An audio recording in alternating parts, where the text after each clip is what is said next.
All right, there is one lower-cost food bill solution you might not have thought of. Food co-ops. They can actually save you real money. Adam Schwartz of the National Cooperative Business Association joins us now from Washington, D.C. Adam, thanks for being on the show. You know, one of my producers gets his groceries from a food co-op, and he works there. He has to do shifts. He moves boxes around and unloads boxes. I got another one who works at a cashier. They cash people out. They do real work in exchange for what he says are better, fresher vegetables, more organic stuff, and actually lower prices. Tell me a bit about these food co-ops.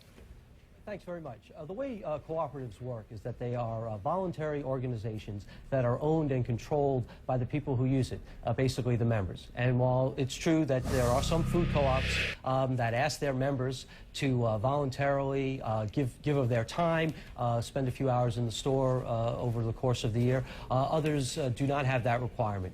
Most food co-ops do have a membership fee, but the way they work, because they are not-for-profit, community-owned organizations, they are able to contain costs.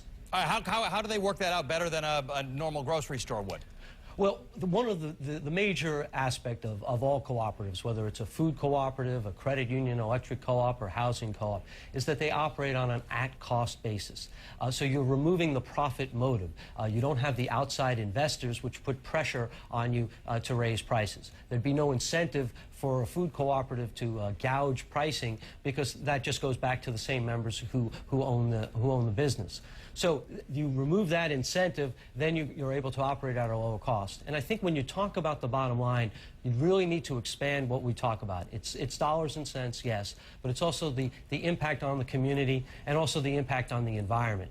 What we are now referring to is the triple bottom line. So you need to factor in all those types of savings. Are they open to anyone, these co-ops? Yes, while members will receive the benefits of being a full member and have voting rights and ownership control, food co-ops certainly are welcome people who are not members, but it might be a good way of checking it out to see if it works for you.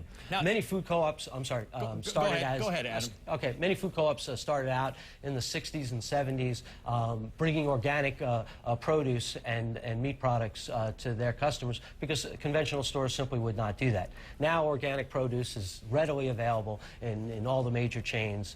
But what food co-ops now focus on is local control, being in the community. They're owned by the people who live in the community, and they try and source their product whenever they can locally, so that you're not getting the high energy costs of transporting the goods across the country. But you made one point that's interesting, sure, and that is that in some cases it might be because you want the quality of the food that they provide, or you want to do something in your community. Some of them are for savings, but it's not a given, so you should check this out before you join a co-op. Absolutely. And the co-op responds to the values of the members, because you have a say in how the co-op is run, whether pricing is more important, whether impact in the local community is more important, or whether the environment is more important. All of those figure into how the co-op is run.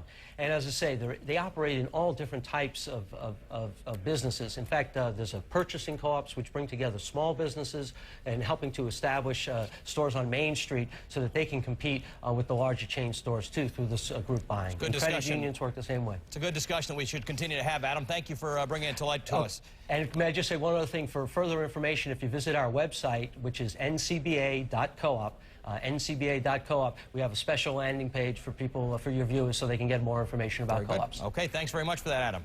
Thank you very much. Interesting stuff. Up next on Issue 1, we'll tell you why some